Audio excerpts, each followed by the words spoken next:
Por ello, y de forma sintética, insisto, la reforma que hoy presentamos establece estos dos supuestos para la despenalización del aborto. Primero, que este sea necesario por existir grave peligro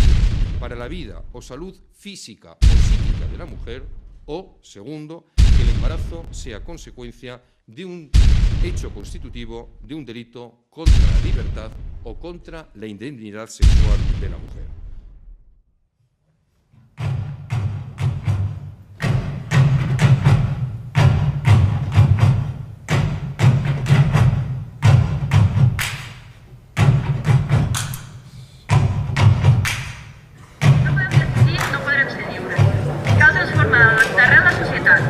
Volem uns països catalans feministes on es garanteixi el dret al propi cos i on l'avortament sigui lliure i gratuït, on es respectin totes les sexualitats i on la vida amb llibertat i dignitat sigui el centre de la nostra societat. Perquè el nostre cos és nostre, avortament lliure